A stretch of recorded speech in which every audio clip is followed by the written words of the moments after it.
Assalamualaikum warahmatullahi wabarakatuh. Bismillahirrahmanirrahim. Semakin kita berada di realitas demografi masyarakat, tentu kita akan bisa mengembangkan potensi-potensi yang ada dalam diri kita dan diaspirasikan ke dalam lingkungan masyarakat kita atau lingkungan sekitar kita. Proses yang terjadi sekarang adalah adanya pembentukan karakter yang diafiliasikan dalam bentuk dua sisi. Pertama, dari sisi edukatif atau pendidikan. Yang kedua, dari sisi kemasyarakatan. Ada hal-hal yang penting yang perlu disikapi dalam hal ini. Ketika kita berada pada lingkungan masyarakat, bahkan mungkin masyarakat kita itu berbeda dengan karakter kita, tentu yang paling penting kita pelajari adalah bagaimana kultur atau budaya masyarakat setempat. Kalau kita memang misalnya berperan serta sebagai dai atau sebagai penceramah atau sebagai orang yang dalam tanda kutip memberikan wewarah tentang agama, memberikan wulang wuruk tentang bagaimana pengkondisian ibadah, tentu kita harus memahami bagaimana karakter, bagaimana culture, bagaimana pemberdayaan masyarakat di situ. Mengapa kiai-kiai kita pada saat dahulu itu tidak mengalami penolakan-penolakan, tidak mengalami satu kondisi di mana masyarakat menentang. Oh, ini saya tidak sepakat sama Kiai A atau Kiai B atau Kiai C. Ternyata pertama, mungkin beliau pertama adalah wali. Kalau yang menjelaskan adalah wali, wali itu dari aulia. Jadi proses yang terjadi saat itu adalah bagaimana mereka itu bisa menggabungkan hati satu dengan yang lain, sehingga mereka yang dalam tanda kutip awal mungkin tidak sepakat bisa menerima kondisi. Karena apa? Ya Allah yang menunjukkan, yang membuka hati mereka. Loh, bagaimana kalau misalnya mereka berada pada tataran-tataran tertentu? Anehnya wali itu bisa memposisikan bagaimana dia berada. Dilalah kiai-kiai kita pada saat lalu itu, bini sepuh kita, ulama kita, tidak ada pertentangan. Ya meskipun ada, jamaahnya akan ayam tentrem saja. Karena memang yang dibicarakan adalah sesuatu yang manfaat untuk kehidupannya. Manfaat untuk kepentingan kedepannya. Manfaat untuk maisyahnya. Manfaat untuk keberhasilan-keberhasilan baik di dunia maupun di akhirat. Mereka tidak berpikir bahwa ketika ceramah terus habis itu, wah ini gimana ini rupiah sekarang kok berada di 16.200, harga emas sudah mencapai 1 juta dan seterusnya dan seterusnya. Mereka tidak berpikir seperti itu. Karena kemasan-kemasan yang diberikan oleh kiai kita pada saat lalu adalah mencari kemasan yang sederhana, dan mereka tidak melibatkan banyak alibi, tidak menyampaikan sesuatu yang debatable, tetapi menyampaikan sesuatu yang absolut dan tidak nisbi. Kalau sesuatu itu nisbi kan berarti bisa memunculkan kontradiktif, bahwa memunculkan pemikiran-pemikiran, oh kalau tidak A ya B, kalau tidak B ya C. Wah, kalau begitu revolusi. Jarang-jarang yang seperti itu. Pada masa lalu mereka sering menggunakan kondisi kaifiat sederhana. Misalnya dalam proses kehidupan saat ini, mereka sudah disibukkan pada bagaimana, oh ini sawah saya ini werengnya banyak, padinya terserang hama. Bagaimana para kiai memberikan sesuatu? Bagaimana kiai memberikan wewarah? Ya dilalahnya ada saja. Mungkin menggunakan hizib barki, atau hizib nasor, atau hizib yang lain yang diberikan kepada santri, kepada jamaah. Mungkin doanya sederhana, tetapi karena komunikasinya kajiwo kasariro bahasa Jawanya itu menyatu dengan kondisi dalam bahasa saya disebut makrifat. Karena kiai kita pada saat lalu itu sangat paham terhadap apa yang diinginkan Allah Subhanahu wa taala. Sehingga mereka ya dilalahnya memberikan, oh ini doanya seperti ini. Kalau supaya sawah tidak ada tikusnya, doanya seperti ini. Kalau mau nanam padi, doanya seperti ini. Mereka akan paham, masyarakat kita akan lebih cenderung bisa welcome, bisa menerima, self acceptance, bisa menerima kondisi itu, bisa menerima diri sendiri dengan caranya sendiri. Ya mungkin tidak persis sama dengan apa yang disampaikan, tetapi setidaknya apa yang disampaikan akan membekas. Mengapa demikian? Jadi kondisi-kondisi seperti inilah yang diperlukan saat ini. Masyarakat tidak hanya dibebani dengan teori. Loh, kalau memang hanya sekedar teori, ya kita sekedar sekolah saja sudah cukup. Tidak perlu kemana-mana, kita cukup sekolah, terus ngundang dosen atau guru atau apa, diaturi memaparkan secara bagaimana ini disposisinya seperti apa, bagaimana menggambarkan kondisi-kondisi tertentu, itu bisa saja.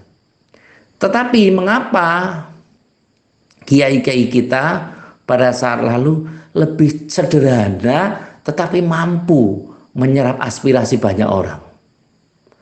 Satu kayuan, satu acara, tetapi mereka melegakan beberapa pihak. Pertama, karena mereka berceramah atau memberikan sesuatu mauidhah itu dengan hati, dengan perasaannya, dengan jiwanya. Sehingga yang dimunculkan adalah bagaimana kedekatan dia dengan Allah, kedekatan kita dengan Yang Maha Kuasa, bagaimana mencerminkan kehidupan yang sederhana, ayam tentrem, tanpa ada kondisi-kondisi tertentu yang kemasannya mungkin dengan cara yang jok, ya, perlu banyak, ada guyonnya, ada seriusnya, ada hal yang penting tidak lepas dari bagaimana berkomunikasi dengan Allah. Kita perlu cermati bagaimana kalau kita dulu ada kiai karismatik, Allah yarham Kiai Maimun Zubair, Allah yarham Kiai Bisri Mustafa, Allah yarham Kiai Abdullah Fakih, dan seterusnya. Allah yarham Kiai Makhrus Ali. Dan kiai-kiai seperti itulah yang harus mungkin bisa kita jadikan sebagai patokan, sebagai pedoman. Karena apa? Mereka mampu bertanggung jawab sampai dengan yaumil kiamah, hatta yaumil kiamah.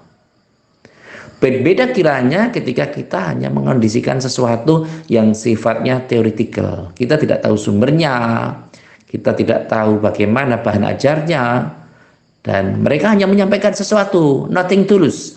Tidak ada beban sama sekali untuk beban kepada masyarakat. Karena apa? Mereka hanya mengandalkan intelektual tanpa mengandalkan sisi religiositas. Bagaimana ketajaman visi beragamanya, bagaimana mereka mencontoh atau memberikan contoh kita untuk mendekatkan diri pada Allah Subhanahu wa taala. Realitas ini yang tentu harus kita miliki, yang harus kita jadikan sebagai acuan normatif. Supaya apa? Supaya masyarakat kita menjadi masyarakat yang peka terhadap situasi sosial. Bahasa sekarang, masyarakat yang update terhadap tanda-tanda zaman. Loh, bagaimana kalau misalnya nun sewu ada kejadian banyak sawah-sawah kita sekarang ini yang terkena hama wereng.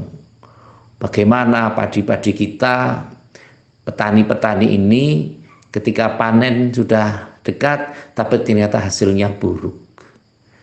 Bagaimana supaya hasilnya berkah? Bagaimana supaya tanaman-tanaman yang dia miliki dijaga oleh Allah Subhanahu wa taala? realitas ini yang nampaknya untuk saat ini sangat kurang. Orang lebih mengatakan kita hanya nerima ing pandum. Iya, kita nerima ing pandum, menerima pembagian. Tapi setidaknya kan ada ikhtiar dulu. Nah kalau tidak ada ikhtiar untuk bisa mendapatkan sesuatu, ya tidak bisa kita mengatakan nerima ing pandum. Karena kita tahu yang membagi siapa. Yang membagi adalah Allah Subhanahu wa taala. Tentu saja kita harus bermohon juga kepada Allah untuk mendapatkan kebaikan toh. Jadi tidak bisa kiranya kita menyatakan, wah ini saya pasrah sajalah, hasilnya seperti apa. Sebentar, pasrah itu ada tahapan-tahapannya. Ikhtiar dulu, baru tawakal. Nah tawakal itu adalah bagian dari pasrah itu tadi. Kalau kita sudah ikhtiar, sudah mencarikan solusi, sudah sesuai dengan prosedur, teorinya sudah benar, bagaimana kita sudah mengikhtiarkan sesuatu secara maksimal, maka bertawakal pada Allah. Bahasa Jawanya pasrah. Fa idza azamta wa tawakkal Allah. Jadi kalau kita sudah memulai proses ini, maka tentu pahami dulu langkah demi langkah, satu tapak demi satu tapak, proses-proses yang harus dilalui. Tentu ini merupakan satu kondisi yang harus kita butuhkan, yang harus dipikirkan kepada beberapa pihak. Jangan kita menyatakan sesuatu tetapi tidak alim dengan sesuatu itu. Kita mengatakan, wah ini harga-harga naik, berarti pemerintah tidak adil. Wah ini harga-harga ini sudah tidak bersahabat, dolar sudah semakin besar secara nominal dikaitkan dikerus dengan rupiah. Loh sebabnya apa dulu? Kan harus tidak omdo ya, tidak omong doang. Tapi bagaimana kita? Ya tanyalah pada orang-orang yang membidangi itu. Sebabnya apa? Oh ternyata sebabnya seperti ini. Baru kita sampaikan. Lah kalau tugasnya kiai, tugasnya para alim, tugasnya dai adalah bagaimana?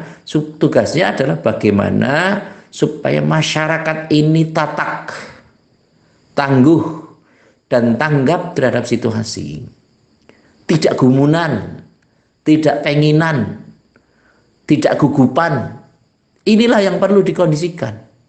Karena kalau wali, kalau kita memang ingin jadi wali, itu memang tidak cepat tanggap dan cepat panik terhadap kondisi. Misalnya, oh ini bulan depan tarif dasar listrik naik, BBM naik, semua harga kebutuhan pokok naik. Ya kalau wali ya biasa saja. Ya karena mereka ya enggak apa-apa. Yang penting ada sarana untuk alat tukarnya. Dan rezeki manusia itu tidak akan tertukar. Nah bagaimana cara mendapatkannya? Ya tentu kita ikhtiar, maka kita ada sholat. Sholat itu jalur komunikasi dengan Allah Subhanahu wa Ta'ala. Lalu kita maksimalkan. Ya gimana? Apa harus sholat duha? Ya kalau yang belum bisa duha, belum bisa tahajud, ya 5 waktunya saja. 5 waktu itu sesuatu yang menurut saya kalau dimaksimalkan itu sudah full bagus.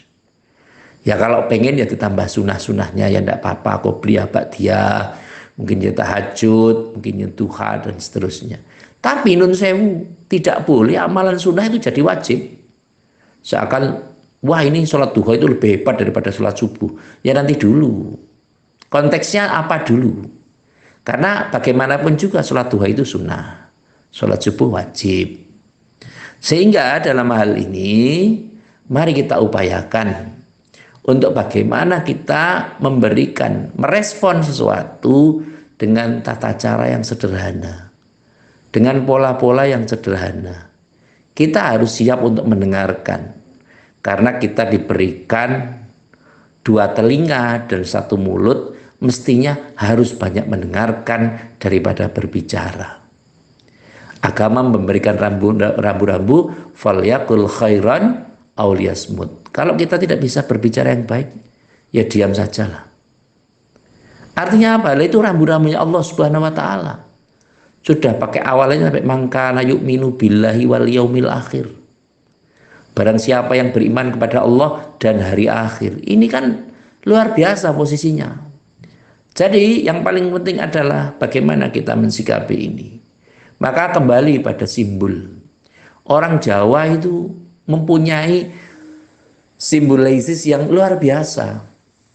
Bahkan makanan-makanan itu juga bisa menjadi simbol. Bagaimana kita mensikapi sesuatu. Kalau nasi satu itu namanya upo. Upo, bagaimana kita golek ono dino, ono upo. Artinya walau hanya satu nasi. Tapi kalau bahasa Indonesia kan hanya nasi saja, itu nasi. Tapi kalau kita ada upo namanya. Jawa itu punya upo. Walau hanya satu nasi, satu butir nasi, itu masih ada satu kondisi yang harus dicari. Ono dino, ono upo. Ono bengi, ono rezeki. Ada malam, tentu ada rezeki. Bagaimana caranya? Kita bermunajat pada Allah lah. Mungkin dengan baca Quran, dengan munajat yang lain. Mungkin kita punya keahlian apa, wirid, zikir yang tugasnya kiai ya mulang. Karena nun sewu, orang yang mulang, yang alim, yang latih ngaji, itu manfaatnya karena dia sudah berkondisi bahwa yang mendoakan adalah Kanjeng Nabi Agung Muhammad Shallallahu Alaihi Wasallam. Ya kalau kita berdoa itu kan untuk diri kita sendiri.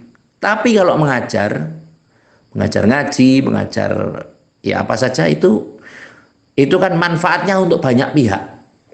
Sehingga yang paling penting mari kita berupaya. Sebenarnya kiai-kiai zaman kita, zaman dulu ini ingin membuktikan bahwa semua telah diurusi Allah Subhanahu wa taala. Kiai itu jarang-jarang yang hidupnya susah. Semuanya mudah. Jadi subhanallah, dalam hal ini ketawaduan itu perlu, rendah hati itu perlu, dan kita tidak usah merasa bahwa bagaimana. Tidak usah merasa berkecil hati. Nuwun sewu.